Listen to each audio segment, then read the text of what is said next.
Aloha kākoa pau hanaho. This is Kai Opua 5 for the Kiwani Foundation, bringing to you yet another segment of Voices of Truth. This evening we're very pleased to have with us Dr.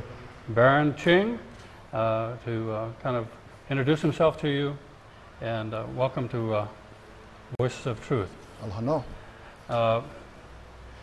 The series that we're doing, Baron, really is about a big spectrum of different talents and different kuleanas, and different skills that go into creating a vibrant, forward-moving society. Mm-hmm. We know you do a lot of things and have done a lot of things and are going to do many, many more. Mm-hmm. And we'd like you to kind of give us a little background on who you are and how you got to be where you are, and then maybe we can go forward into some of the things that you're involved in, have been involved in. Okie dokie. My name is Baron Ching. I was born actually in the so-called territory of Hawaii and grew up here. One of the things that we always were taught in the public schools was that, you know, America came and gave us all these great things. But always in the back of your mind, you kind of realize, no, this didn't sound exactly right. There was something wrong. And what happened was that I actually went to school in Oregon. And that was about the same time that they were having the Indian thing. And one of the things that they remarked about was that, yeah, the Indians were given a raw job. They had their land stolen. They were murdered. Their country was taken from them. And it didn't take much to put that together with the Hawaiians. To come back, did a little bit of research, and it didn't take a lot of research to realize what exactly happened. What happened was a travesty of justice. It was bad. It was as bad as what happened to the Indians, if not worse. And are you talking about the overthrow specifically, or events that led up to it, and what happened afterwards, or just all the whole ball of everything wax? about it. Yeah. Everything about it. And it was about that time that I realized that, yeah, you're going to commit. Either you're going to try to improve the problem and push justice, social justice, or you're going to be part of the problem. And I decided I was not going to be part of the problem. Preferring to be part of the solution, perhaps. Part of the solution. When I came back, that was in the 70s, and it was before actually Sunday Manoa and the Hawaiian Renaissance. And it was that point, you needed to decide like what you're going to do with yourself. At that point, it looked like it was going to be the end of Hawaiian culture, as far as we knew it. And you know, you always have these choices about things that you can do. It's always more economically practical to learn stuff like Japanese, and you can do things. You can work the tourist trade. But at that point, I decided, yeah, it's time to do a little bit of culture and see what you can do to preserve things. There were maybe, at that point, a couple million people speaking Japanese and Chinese, but we're down to perhaps less than the last couple hundred folks who are speaking Hawaiian, and decided about that time, yeah, you can try to speak some Hawaiian and learn some culture and try to preserve what you can. And we decided, give it a try. And that's about the time I started getting involved with the sovereignty issue and the sovereignty movement. Actually worked with Kekuni Blaisdell, who was one of my mentors and one of the teachers at the University of Hawaii, and got a little bit more involved, learned a little bit more. And so been involved with the La Hoi Hoi Ea things initially. You mentioned going to school in the States, and you mentioned the Indian thing. Are you talking about like Wounded Knee, those things that were going, Alcatraz? Those were all going on about that time. About that time. Yeah. I know people who have been up in Alaska who recount similar things that were going on up there at the time, and it just seemed like a whole momentum moving forward. But you mentioned schooling, and you mentioned Dr. Kekuni Blaisdell, and I introduced you as Dr. Baron Ching. So you're a doctor of what? Internal medicine. Internal medicine. Yeah. Okay. So went to the John A. Burns School of Medicine. Thank you, taxpayers of Hawaii. Yeah, Kekuni was actually very big in that. He was one of my mentors. Also being renowned in the medical field. Also being away from quite a while during his career and coming back, right? And my understanding is that he had to come back and kind of figure things out for himself also. I think it takes sometimes being away and We need to kind of figure out what's going on. See that with a lot of people who leave Hawaii, whether for education or career, whatever, and a lot then return with a different perspective, having been outside again and then returning, and then searching for questions or answers to questions they didn't even know they existed, that existed before they left. I think part of the problem is that people who live here are just so engrossed in just surviving that you just don't think about things. You don't think about how this place came to be American. And the public schools are not helping because they're still pushing the agenda of the missionary folks. Oh yeah, they came and they brought democracy, and it was a corrupt, you know, queen, and they brought civilization and Christianity. And actually all of that are lies, and they're still being told today. They've never changed the curriculum.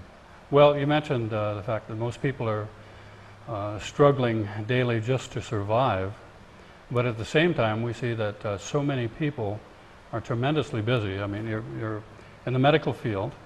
I understand that you practice Hawaiian culture, hula, the chants. You have that aspect. You've studied the language, and I know that you have a lot of other activities that you're involved in too. So, although some people may just be eking out their survival from day to day, many are doing so many things really to benefit society, and that's a lot of what we're talking about in this series, is how each person has a responsibility and a place, and those who find that place early are fortunate. And it sounds like you saw several niches for yourself and attacked them. Yeah, well, some of the things that I've done, you want to know about Sure, those things? yeah. Okay, back in the 70s again, it looked like, again, hula and the culture was going to go extinct the way of dinosaurs.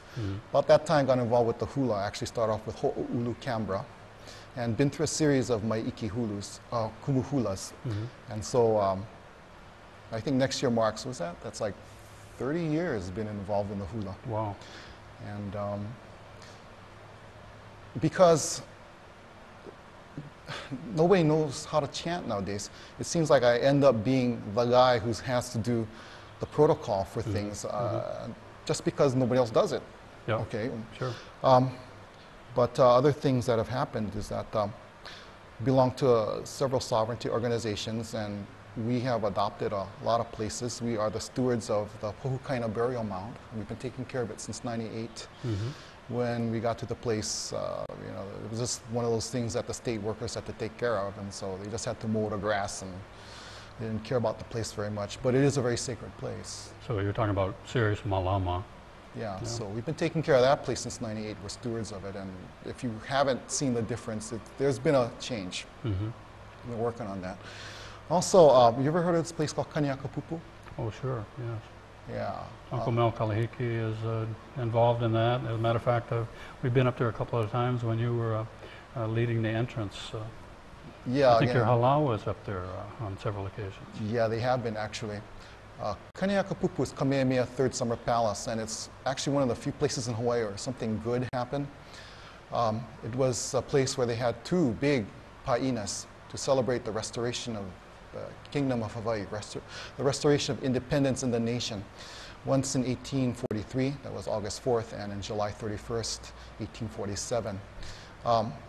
It's also a very pivotal place where the last, actually, battle for the unification of the Pae'aina of Hawaii was. That was the last place where Kalani Kupule had an organized resistance against Kamehameha, and that was the end of the wars. After that, it was a unified nation pretty much. Well, let me step back once again. You mentioned 1843 and a celebration of the restoration of independence. It was removed at some time, or it was lost at some time? Well, that's a story that could take a whole hour by itself. But well, we don't have that much time. All If right. you could just kind of recap, that piqued my interest when you mentioned that. 1842, the British consul was sued in civil court because he built his property, his house, on other people's property. And they sued him in civil court either for they had to buy the rights for the land, or they had to demolish part of his house that was over their property. So he did what any other subject of an empire did. He called for the fleet. And so Lord Captain Paulette of the USS, of the Her Majesty's ship Carifort sails into Honolulu Harbor, and demands an audience with the king, which the king wouldn't do because you don't do that. You don't, if somebody steals a Swedish ambassador's Volvo, you don't sail up the Thames and demand the audience with the queen. You talk to your minister. So anyway, he demanded an audience with Kamehameha III. He refused, and he said, if you don't do it by tomorrow, I'm going to blow up the town of Honolulu. And Kamehameha III says, well, you're asking us to surrender, and we surrender to superior forces. But in the meanwhile, what happened was that actually High Chief Timoteo Ha'alilio the year before had sailed to London and actually got the government in London to agree to recognize an independent kingdom of Hawaii, which brought Hawaii into the family of nations and international community. International community. Yeah. Timoteo Ha'alilio, that's a very important name to remember. But the Admiral Thomas, who was commander of the Pacific Fleet, heard about this, sails from Valparaiso, Chile, lands the last week of July, talks with Kauai Kea'auli and determines that, hey, this is all bogus. So on July 31st, 1843, they march to the country where they symbolically lower the British flag, put up Kahai Hawaii. Hawaii is declared independent again. That place is named after Thomas. That's where Thomas Square comes from. Square. They march back into Honolulu, and from the pulpit of Kauaiaha'o, Kauai Kea'auli says, "Ua mau ke ea o ka aina I ka pono," which is not the life of the land is preserved in righteousness, because ea is not life, ola is life. Ea is independence. The motto really says the independence and the sovereignty of the land is preserved in righteousness. So it sounds like as a result of a wildcat action by an aggressive sea captain. The Right Honorable Lord George Paulet, Captain, Royal Navy, a rogue captain, yes. So that was a short segment out of the history, but I think it's kind of interesting because later on, because that restoration occurred, there are some people who say that the overthrow of Liliuokalani, she expected that that right would be wronged, or that wrong would be righted, rather.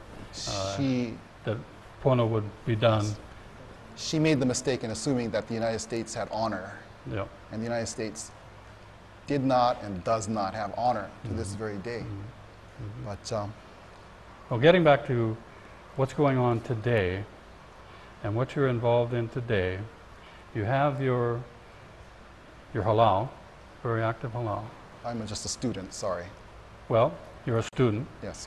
But very active in that, and of course, when you say hula, we're really talking the culture. We're really talking everything that goes with it. You mentioned the language, the stories that come with the chants, the mele, and the physical expression of those mele. Yes. And Timaiki said that hula is life, and life is hula. But yeah, and that's one of the things you learn too, is that, and that's what a lot of the stateside schools don't understand. They don't understand that the hula is the word, that hula exists to illustrate the word of the chants and the words of the kupuna. And a lot of the mainland schools, not mainland, sorry, stateside schools, think that hula is a theatrical production. You're never going to see a conservative halal in Hawaii do just free dance, no words, no oli, no nothing, because hula cannot exist without the word. But that's another issue. That's kind of a physical interpretation of the story or the expression. Yeah, and not only that, but kahiko hula is the ancient style. It's very bad to change that. A lot of these things are mele inoa, which were name chants for the various recipients. They were the property of the recipients. They were not yours to change to your interpretation. And so you had to be faithful in recounting the mo'olelo or the story. Yes, and if that was done in a particular way at that particular time in that person's life, that's how it is. It's not, you don't have license to change that. Yeah. Well, I know that at times during the year you participate in huaka'i, and the relationship between the hula, the chants, the commemoration of ancient events, celebration of who we are as a people, I know that all of those kind of tying together. I had the pleasure of being up at Mauna Kea when you performed appropriate, pertinent hula and chants on the very summit. Yes. Could you kind of give us a little background on how you make those journeys, what they mean, how you express yourself and your sentiments by participating in these? Yes. Huaka actually is a journey, but the first one was in 2002. It was about that time that they were having problems with the astronomy people up on the Pico, and also always having problems with Pahakuloa training folks. Hawaii Island. On Big Island, yeah. And there are other issues about public access in the PASH laws. One of the things is that if you don't use the trails, you don't use the places, then you lose the rights to them. Mm-hmm. And they can't be significant if you don't use them. If you don't use them, yeah, you lose all the rights. Yeah. Clarence Ching actually dreamed this up, and what he wanted to do was use the old trails going up to Mauna Kea.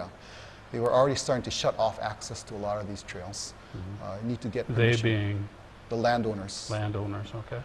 So Huaka was thought of for several reasons. Number one, to open up access to Mauna Kea. Number two, to actually get culture up on the summit itself, because one of the allegations of the university was that there's nothing cultural left up there. There's nothing of importance up there, mm-hmm. besides a bunch of old burials, which were really not that significant. Mm-hmm. But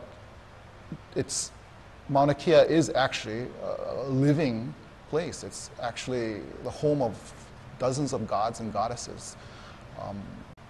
And I've heard it referred to by some as the temple, as a temple. Kind of a Western concept, but the expression in that term, I think, embodies some of the importance of those peaks, the high regions. Yeah, and one of the things that we did was, the first Huakai, we actually started on the Hamakua coast. We started at Kohola Lele Point. We took the old Umikua Trail up through Hamakua. Kohola Lele, now your Hawaiian name is? Kaho'ola. Kaho'ola. But there's another story on top of that too. Okay, we don't want to go there at this point. Don't let me interrupt you. But it's one of those. That's one of those things that we probably need to talk a little bit about. Mm-hmm. We had discussed about how we're going to start this Huakai, whether we need to do an olikahea, a chant to enter. And initially we thought no, but then we decided, yeah, let's do it. We will have no one to answer us, but Na'akua will answer us. They'll give us the Huailona. They'll give us the signs that we should be there. Mm-hmm. And the one that we decided actually was Li'uli Uvale. And if you're not familiar with it, it goes Li'uli Uvale Kohola Lele. Actually, it's talking about a place called Kohola Lele. Right. When we began Huakai, we found out that actually the place we're going to start out was Kohola Lele. And we were actually going to take Umikoa Trail, which went up the Ahupua of Kohola Lele. And we didn't know that. Mm. It was just one of those coincidences. Mm-hmm. And, I've come to the belief that there are no such thing as coincidences. Things happen because they were intended to be. Mm-hmm. I think that chant intended to be heard because it wasn't my decision. It was actually a group decision that picked that particular one. Mm. But that's how we began Huakai. So I thought that was a pretty good sign. But we went up there and we ended up doing various oli, and we had various ho'okupu, and we ended up actually doing the Mauna Kea part on Kalahoihoi'ea. On that day, we brought up our flags, and maybe you'll get some pictures of this. But on that day, there was no American flag that flew higher than Kahai Hawaii. Mm-hmm. None. You folks were at the top of the Hawaiian universe. The very peak of the world. Yeah. Our world. Yeah. And the flags, they were small and they were large and they were huge. Yes. And hopefully we'll have some images laying over that will show the group that was up there. And really we're talking about 13,000 plus feet in altitude. 13,790, I believe. Yeah, close to 14,000 feet. And I know that many of the people had gotten up a day or two early to acclimatize, but some people went straight from sea level almost up to that point, and that's quite a feat at almost 14,000 feet elevation. Yeah, actually, it's not as easy as you think. It's a hard walk. Yeah. It's a very hard walk. Mm-hmm. We actually had a problem with altitude sickness. Several of the folks came down with altitude sickness. One guy had to be evacuated out. Right, right. And maybe you'll get the picture of that too. Well, I've been up there where the rarity of the air, the lack of oxygen, makes it difficult to even stand up without becoming dizzy. And then there's a dehydration impact too, that if you don't stay hydrated at that area, I guess you lose a lot of water up there, huh? Yeah. There are a lot of issues going on with Mauna Kea. Mauna Kea is a very beautiful place. Mm-hmm. It's one of those few places in Hawaii where you can be and there's nobody within miles and miles of you. Mm-hmm. And there can be nothing of human construction for miles and miles. Yeah. You can really be alone and you can actually be with the gods and goddesses. But one of the things about the Huaka is that when you start low and you look at the burials, the higher you go, the higher status the burials were. And the most important people are still interred at the top. At the highest elevation. Yeah, and there's a reason for that. Yeah. Those are the most important and most sacred places up there. So if you start down at sea level and try to utilize the old pathways to legitimize their importance, to emphasize their importance. Just to say that they're being used so under past laws, them. so you don't lose them. Yeah. And so you've made, what is it, was this past year the second Huaka? The second Huaka went from Mauna Kea over to Mauna Loa and then down to the ocean on the Kilauea side. So it's quite a trek. How many people were involved? I know we had a young man by the name of Kapuna Silva on one of our segments, and I know that he made the trek. And I asked him, I said, "Do you think you'll do that again?" He said, "I'll do it until I cannot do it any longer." So the kind of commitment that's a tough hike. It's a test. It's a real test, huh? It is. It is. And I could have been in better shape for that, but yeah. Well, as I recall, you were dancing on the top of the summit, so. Yes. I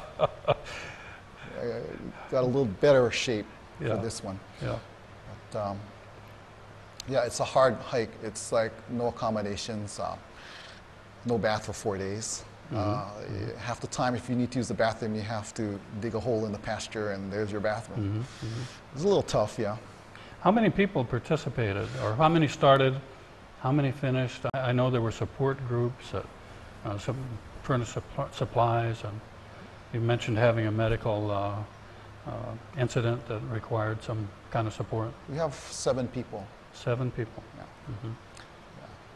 Yeah. And how many people completed?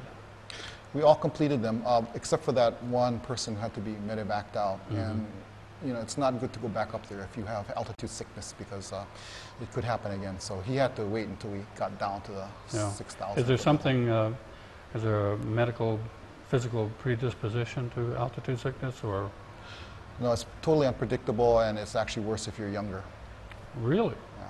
So if you experience at a young age, stay low, huh? Yeah. What happens is that as we grow older, our brains shrink to some degree, and the problem. Yes, I can relate to that. Yeah, but altitude sickness, part of it is that your brains swell. So if you've got a bunch of spare space up there, then it's not so bad. But young people, yeah, they can't do that. Do you see yourself doing this another time or two? Planning on it. Yeah. Planning on it. Yeah. Otherwise, never have the opportunity to see what these places really look like, and try to also, again, establish that it is still being used for cultural purposes. Right. There is still access. Well, at the summit you performed chants and hula.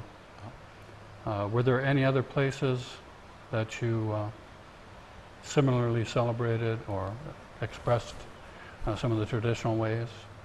All along the way, there were several spots. I see. All along the way. We opened up initially, asking for protection. Yeah.